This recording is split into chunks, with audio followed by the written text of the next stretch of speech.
Hey everybody, it's Snow Dragmar here, and today I'm going to be reading the first chapter of Shadow of the Fox by Julie Kagawa. And like I said, it'll be the first chapter, and I hope everybody likes it.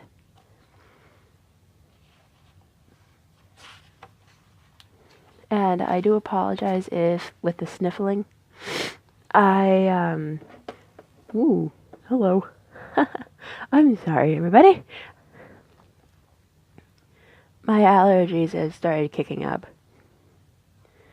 And, my voice wasn't as, fantastic as it is. So, yes, I am going to be reading the first chapter of The Shadow of the Fox, and I hope everybody enjoys. Shadow of the Fox by Julie Kagawa.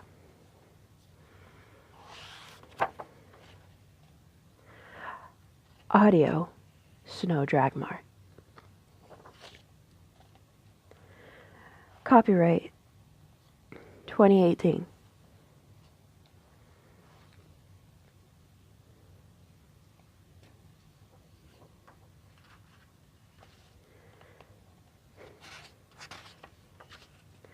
Part 1. Chapter 1. Beginnings and Endings. It was a rainy day.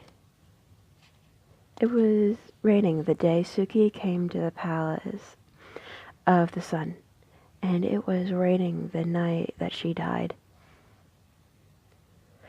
"You're the new maid, are you?" a woman with a narrow, bony face demanded. Looking her up and down, Suki shivered, feeling cold, rainwater sliding down her back, dripping from her hair to splatter the floor, the fine wood floor. The head housekeeper sniffed. "Well, you're no beauty, that's for sure. But no matter. Lady Satome's last maid was pretty as a butterfly, with half the wit." She leaned closer, narrowing her eyes. "Tell me, girl, they said you were running your father's shop before you came here. Do you have an intelligent head on your shoulders? Or is it as full of air as the last girl's?" Suki chewed her lip and looked at the floor. She had been helping to run her father's shop within the city for the better part of the year. The only child of a celebrated flute maker, she was often responsible for dealing with the customers when her father was at work, too engrossed in his task to eat or talk to anyone until his latest piece was done. Suki could read and do numbers as well as any boy, but being a girl, she was not allowed to inherit her father's business or learn his craft. Mura Akihito was still strong, but he was getting old, his once nimble fingers stiffening with age and hard use. Rather than marry Suki off, her father had used his meager influence to get her a job in the Imperial Palace, so she would be well taken care of when he passed away. Suki missed home, and she desperately wondered if her father was all right without her. But she knew this was what he wanted. "I don't know, ma'am," she whispered. "Well, we'll see soon enough. But I would think of something better to say to Lady Satome. Otherwise, your stay will be even shorter than your predecessors. Now," she continued, "clean yourself up, then go to the kitchen and fetch Lady Satome's tea. The cook will tell you where to take it." A few minutes later, Suki walked down the veranda, carrying a full tea tray and trying to remember the directions she'd been given. The Emperor's Palace of the Sun was a miniature city in itself. The main palace, where the Emperor and his family lived, loomed over everything, but a labyrinth of walls, structures, and fortifications lay between the keep and the inner wall, all designed to protect the Emperor and confuse an invading army. Nobles, courtiers, and samurai parade to and fro down the walkways, dressed in robes of brilliant color and design, white silk with delicate sakura petals, or a vibrant red with gold cherry chrysanthemum blossoms. None of the nobles she passed spared her a second glance. Only the most influential families resided this close to the Emperor. The closer you lived to the keep of the palace, the more important you were. Suki wandered down the maze of verandas, the knots in her stomach growing tighter as she searched in vain for the right quarters. Everything looked the same.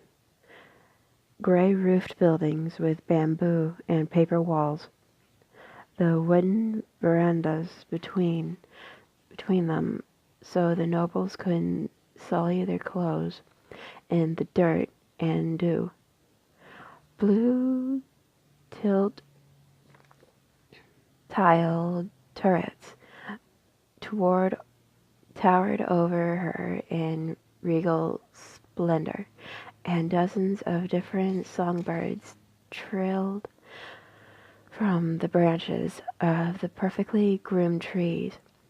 But the tightness in Suki's chest and the churning of her insides made it impossible to appreciate any of it. A high, clear note cut through the air, rising above the rooftops, making her freeze in her tracks.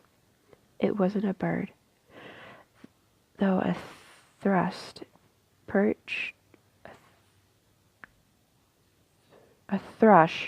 perched in a nearby bush wobbled loudly in reply. It was a sound Suki knew instantly, had memorized each and every note. How many times had she heard it? Drifting up from her father's workshop? The sweet, haunting melody of a flute. Mesmerized, she followed the sound momentarily, forgetting her duties, and that her new mistress would most certainly be very annoyed that her tea was so late. The song drew her forward, a keening, mournful melody, like saying goodbye or watching autumn fade. Suki could tell that whoever was playing the instrument was skilled indeed. So much emotion lay between the notes of the song. It was as if she was hearing someone's soul. So hypnotized was she by the sound of the flute, she forgot to look where she was going. Rounding a corner, Suki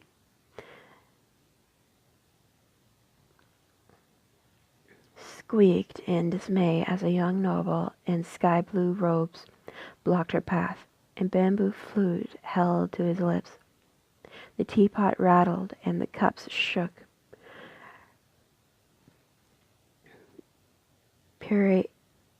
furiously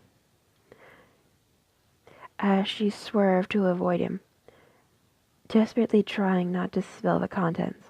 The sound of the flute ceased as the noble, much to her amazement, turned and put out a hand to steady the tray before it toppled to the veranda.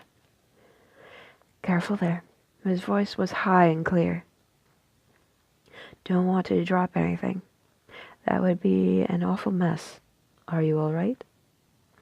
Suki stared at him. He was the most handsome man she had ever seen. No, not handsome, she decided. Beautiful.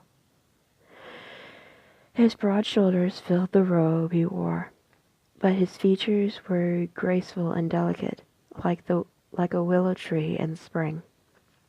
Instead of a samurai top knot, his hair was long and straight, falling well past his shoulders, and was pure white, the color of mountain snow. Even more amazing, he was smiling at her. Not the cold, amused smirk of most nobles and samurai, but a real smile that reached the mirthful crescents of his eyes. Please excuse me, the man said, releasing the tray and taking a quick step back. His expression was calm, not irritated at all. That was my fault, planting myself in the middle of the walk, not thinking anyone could be rushing around the corner with a tea tray. I hope I did not inconvenience you, miss. Suki opened her mouth twice before anything came out. Please forgive me, Lord. Her voice was a whisper. Nobles did not speak like this to peasants. Even she knew that. I am Suki. I am only a maid. Please don't trouble yourself with the likes of me. The noble chuckled. It is no trouble, Suki-san. He said, I often forget where I am when I am playing. He raised the flute, making her heart leap. Please do not think any more of it. You may return to your duties. He stepped aside for her to pass, but Suki didn't move, unable to tear her gaze from the instrument in his slender hand. It was made of polished wood, dark and rich, and straighter than an arrow, with a distinctive band of gold around one end. She knew she shouldn't speak to a noble, that he could order her flogged, imprisoned, even executed if he wished. But words escaped her all the same. You play magnificently, my lord, she whispered.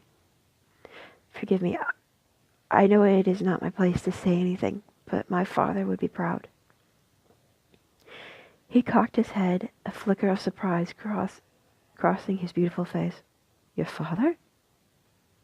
He asked as understanding dawned in his eyes. You are Mura Akihito's daughter? Hi. He smiled and gave her the barest of nods. The song is only as beautiful as the instrument, he told her. When you see your father again, tell him that I am honored to possess such a masterpiece. Suki's throat closed, and her eyes grew hot and blurry. The noble politely turned away, fidgeting interest in a cherry blossom tree, giving her time to compose herself. Ah, but perhaps you are lost, he inquired after a moment, examining the characils on one of the slender branches. Turning back, his slender brows rose, but Suki caught no derision in his stance or voice, only amusement, as one might have when speaking to a wandering cat. The emperor's palace can be dazzling indeed to the uninitiated,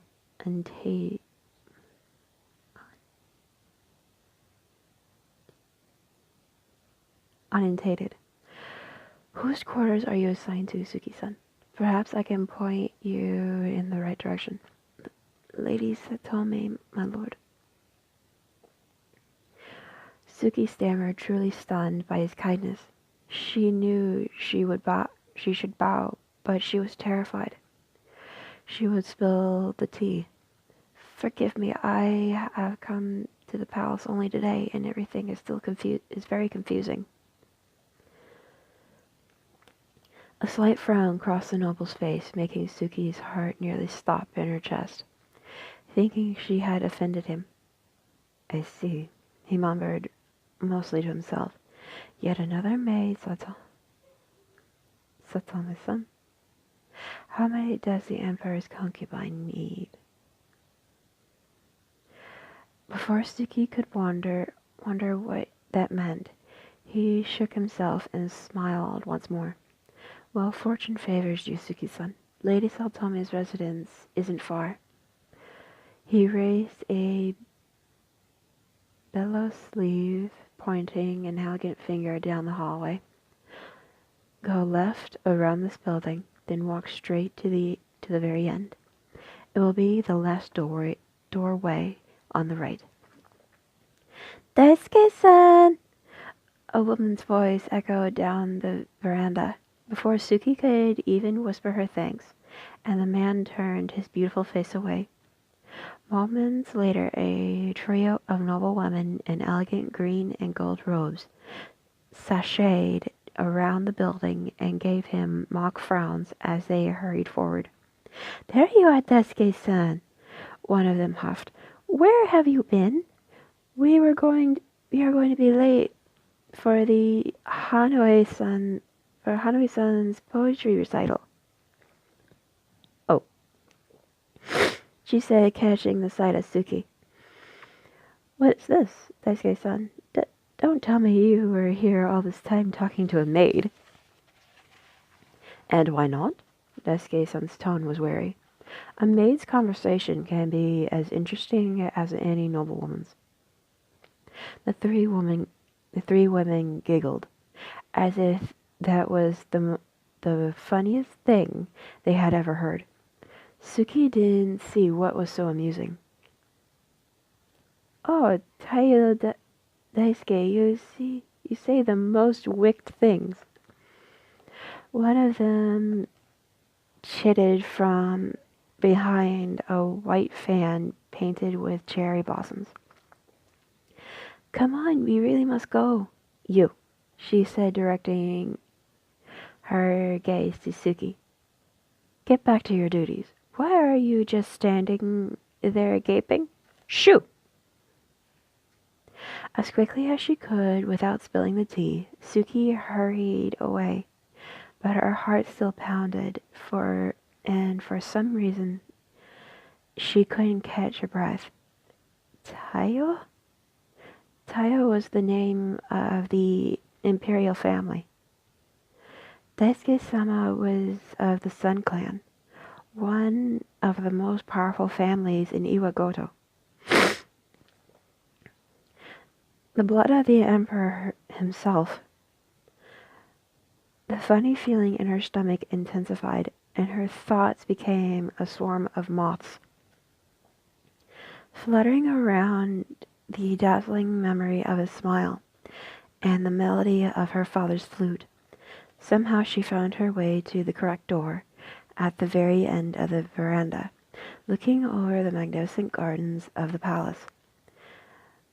The shoji panel was open, and Suki could smell the smoky hint of burning incense wafting from the darkened interior.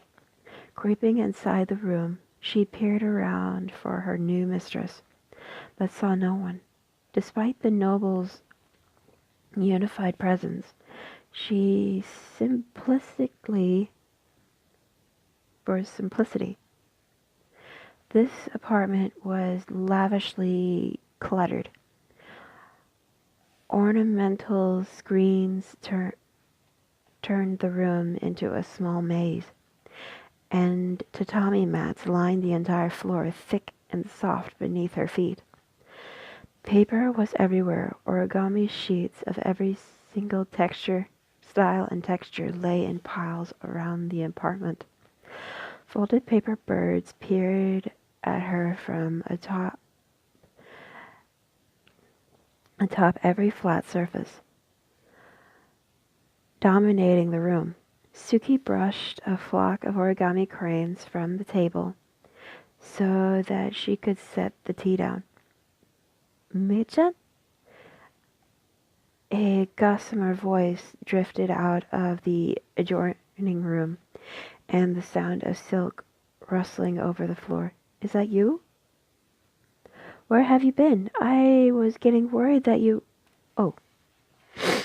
The woman appeared in the doorway, and for a moment they stared at one another. Suki's mouth hanging open in amazement. If Toyo Daisuke was the most handsome man she had ever met, this was the most elegantly beautiful woman in the whole palace. Her billowing robes were red with silver, gold, and green butterflies swarming the front.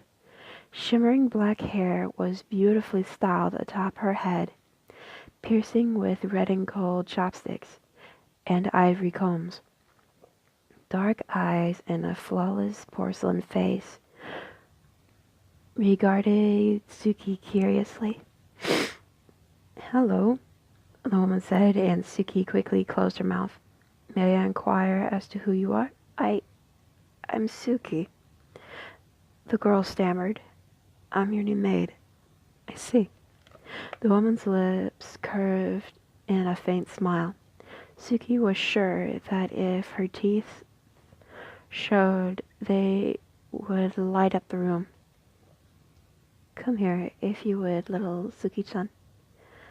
Please don't step on anything. Suki obeyed, placing her feet carefully to avoid squishing any paper creatures, and stood before Lady Suki. The woman struck her across the face with her open palm. Pain exploded behind her eye, and she collapsed to the floor, too stunned to even gasp.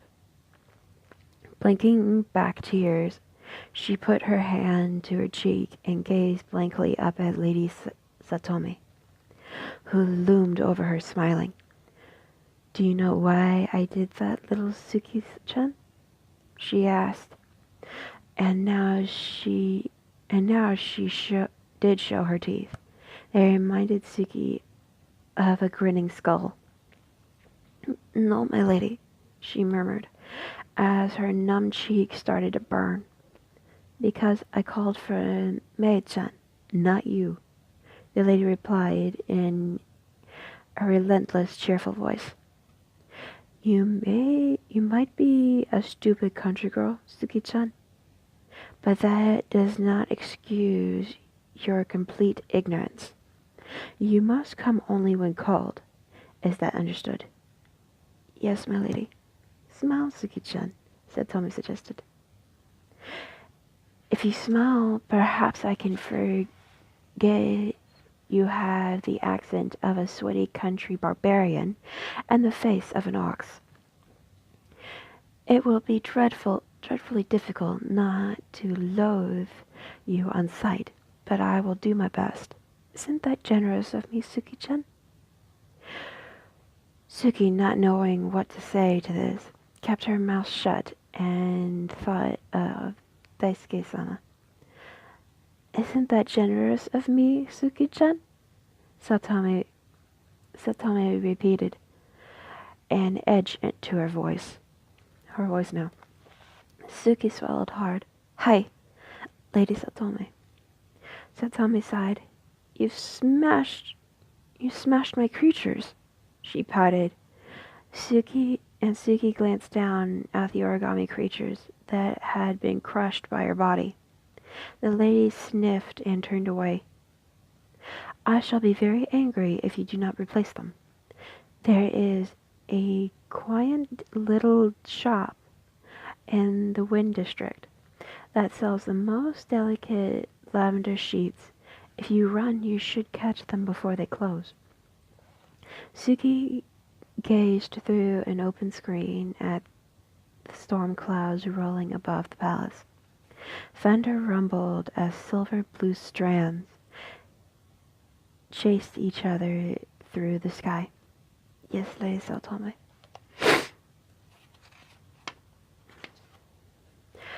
The passing days made Suki long for her father's shop, for the quiet comfort of sweeping, stitching torn clothing, and cooking meals 3 times a day,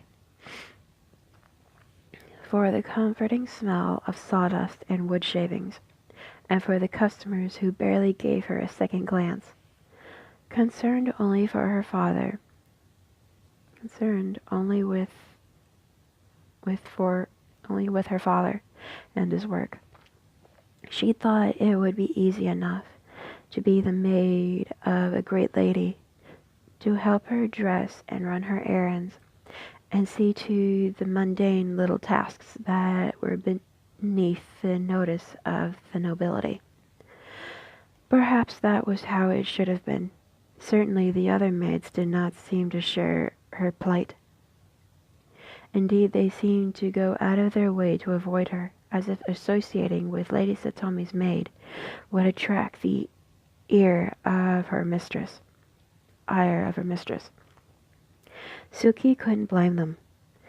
Lady Satomi was a nightmare, a beautiful nightmare, of silk, makeup, and heady perfume. Nothing Suki did suited the woman.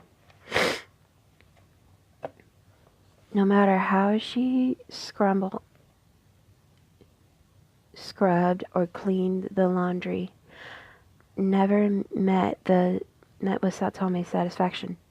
The tea Suki brewed was too weak, too strong, too sweet, always too something. No amount of cleaning sufficed within Lady Satomi's chambers.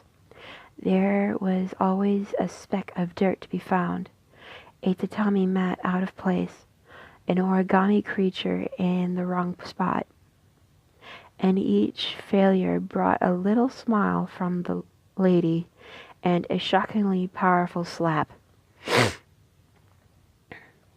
Sorry. No one cared, of course. The other maids looked away from her bruises, and the guards did not look at her at all. Suki did not dare complain. Not only was Lady Satomi a great and powerful lady, she was the favored concubine of the emperor himself. To speak poorly of her would be insulting Taiyo no Jinjiro, and the great son of heaven, and would result in a flogging, publicly humiliation, or worse. The only thing that saved Suki from complete despair was the thought of running into Daisuke-sama again. He was a great noble, of course far above her station, and would not care about the troubles of a lowly maid. But even catching a glimpse of him would be enough. She looked for him on the verandas and the paths to and from Lady Satomi's chambers, but the beautiful noble was nowhere to be seen.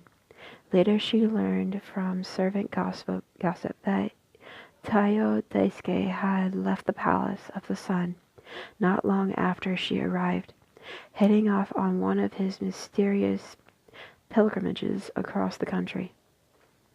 Perhaps Suki thought she would catch a glimpse of him when he returned. Excuse me. Perhaps she would hear her father's flute again and follow it until she found him on the verandas, his long white hair flowing behind him. A ringing slap drew her from her daydreams, knocking her to the floor. "Oh dear, you're such a clumsy girl." Lady Satomi stood over her, resplendent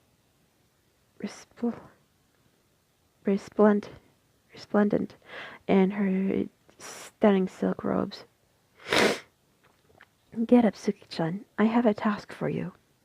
And her arms The lady carried a coil of fine silken rope, bloodred in color. As Suki staggered to her feet, the rope was thrusted into her arms.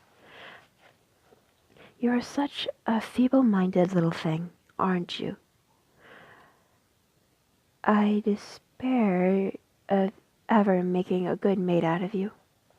But surely even you can take care of this one small task. Take this rope to the storehouse to the eastern gardens, the one past the lake. Surely you can do that much. And do stop crying, girl. What will people think of me if my maid goes around weeping everywhere?" Excuse me for a second.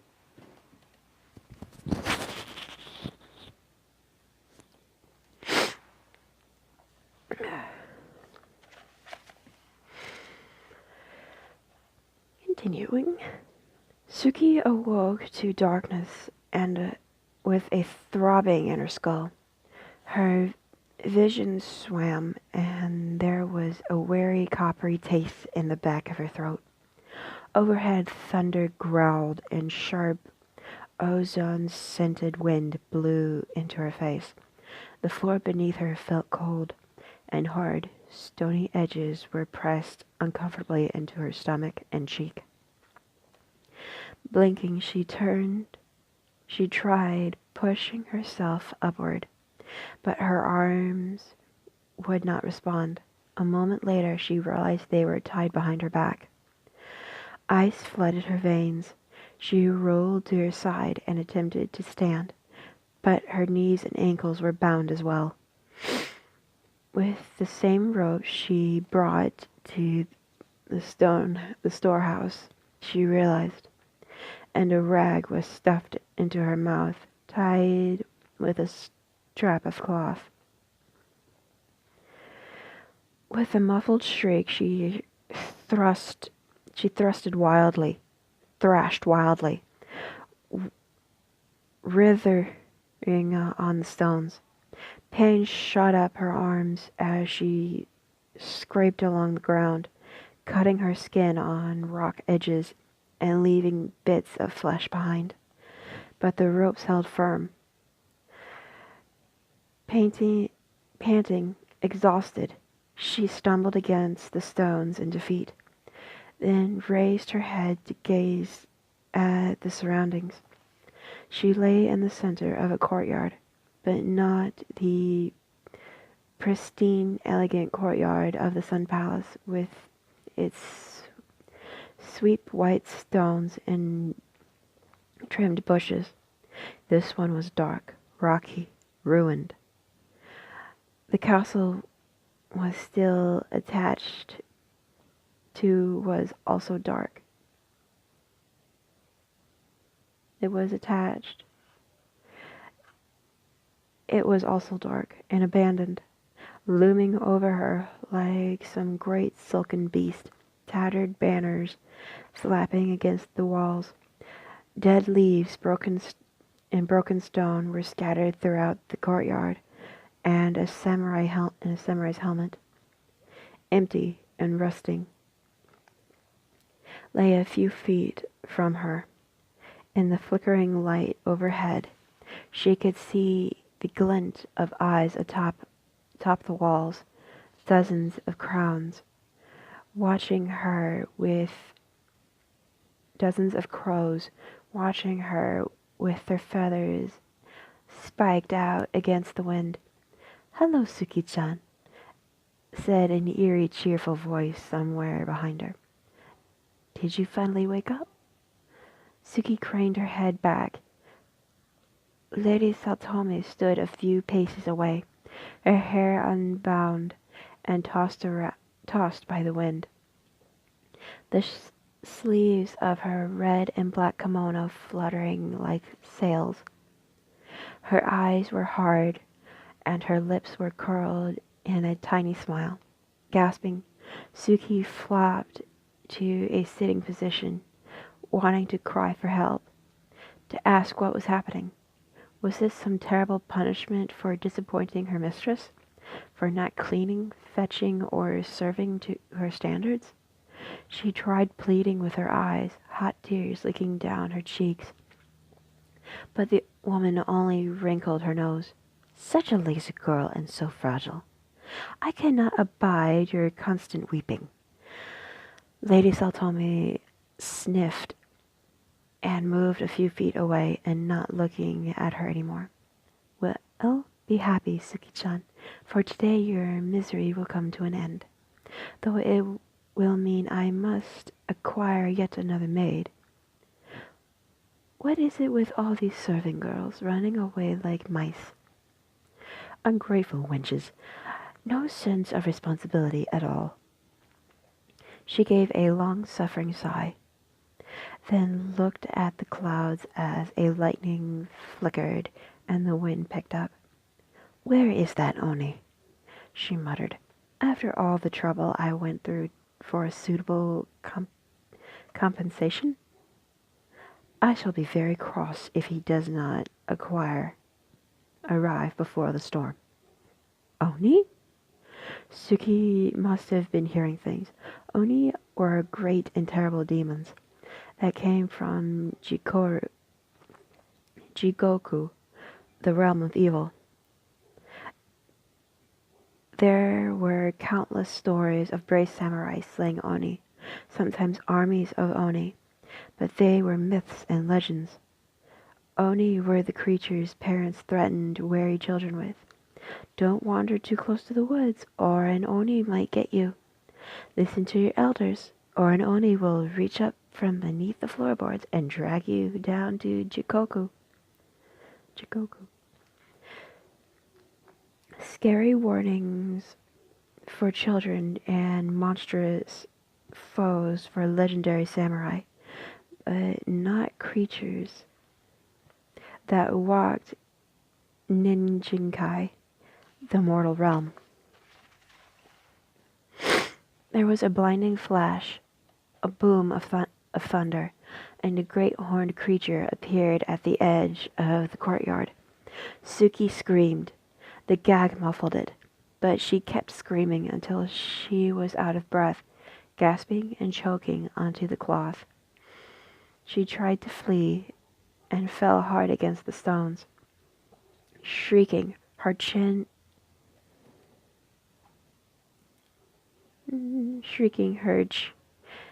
striking her chin on the rock, but she barely felt the pain.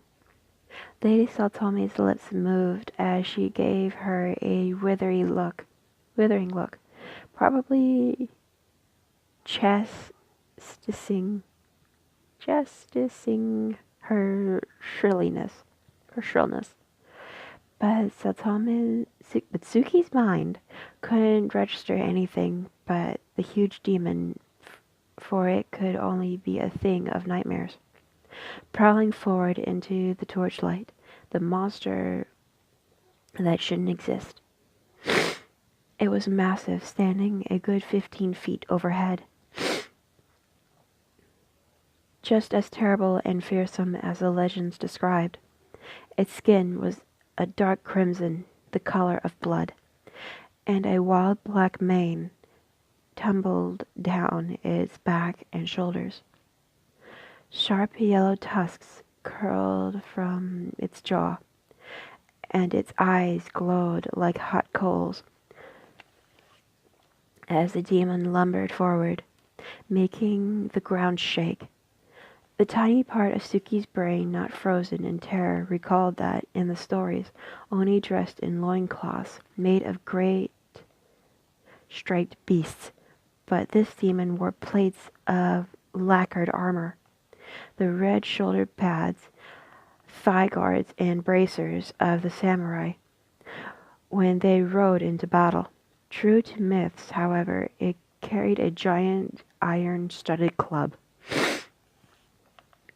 a tetsubo, in one hand, swinging it to a shoulder as if it weighed no more than an ink stick.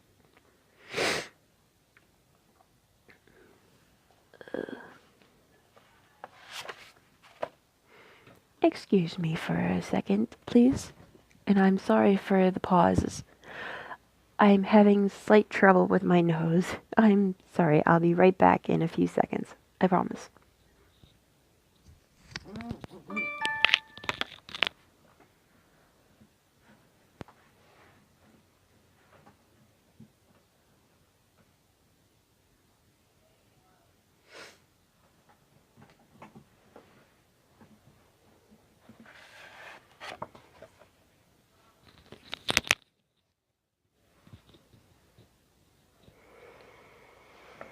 Alright, I'm back.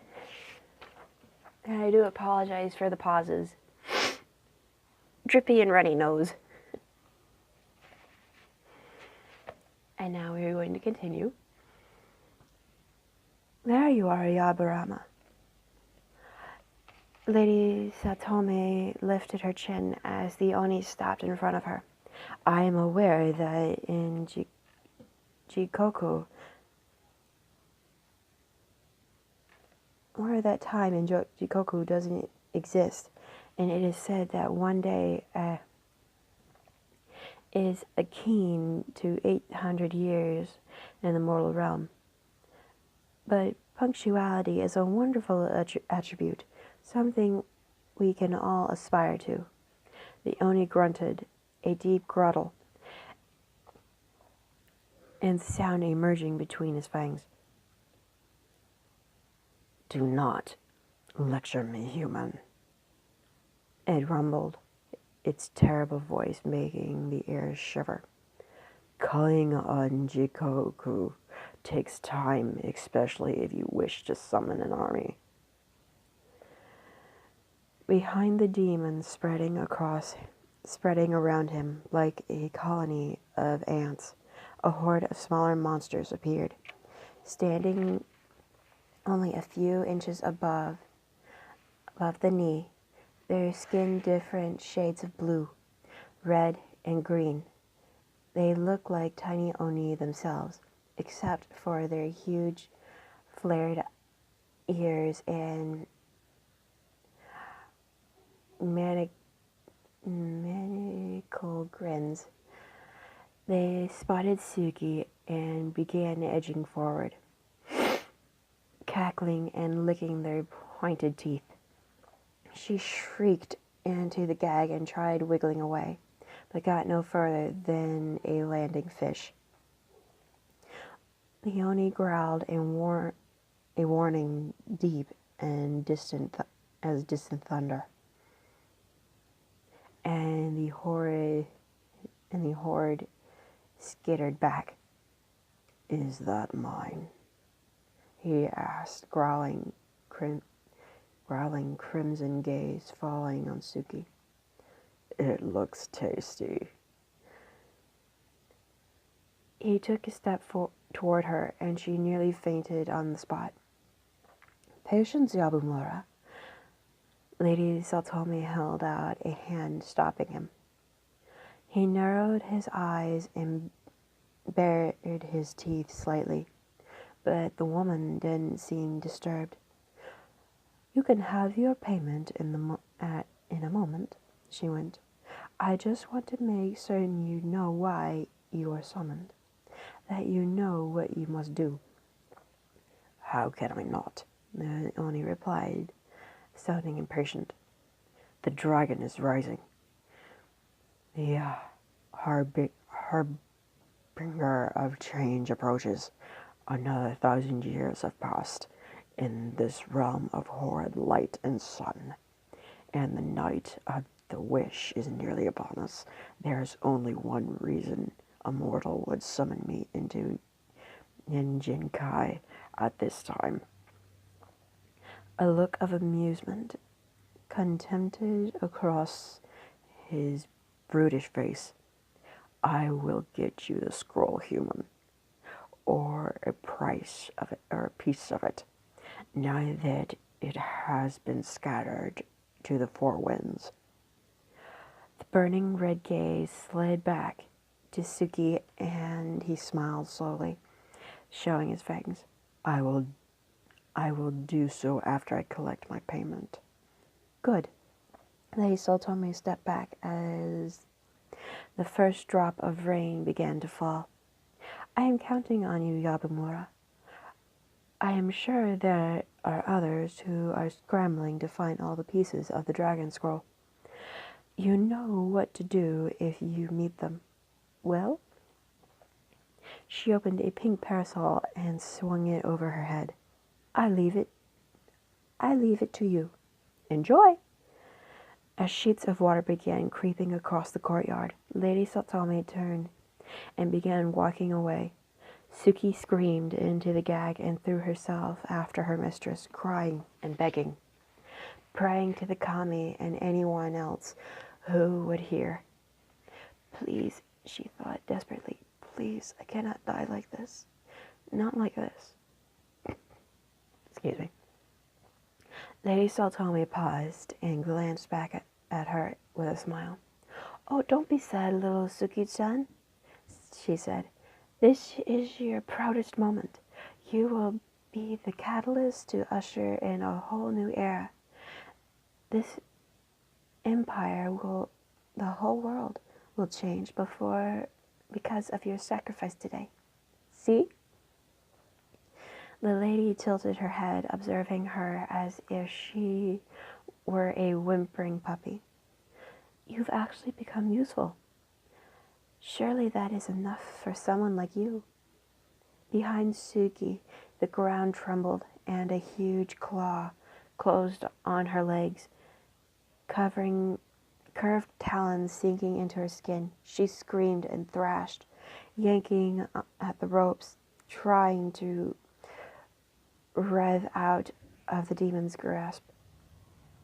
But there was no escape. Lady Satomi sniffed, turning and continued on.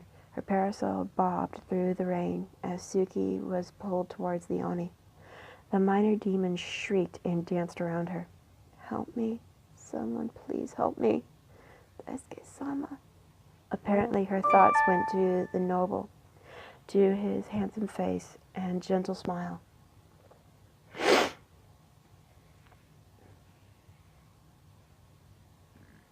Though she knew he would not be coming, no one was coming, because no one cared about the death of a lowly servant girl. Father, Suki thought in numb despair. I'm sorry. I didn't mean to leave you alone. Deep inside anger flickered momentarily, snuffing the fear. It was terribly unfair being killed by a demon before she could do anything. She was only a servant, but she had hoped to marry a good man, raise a family, leave something behind that mattered. I'm not ready, Suki thought in desperation. I'm not ready to go.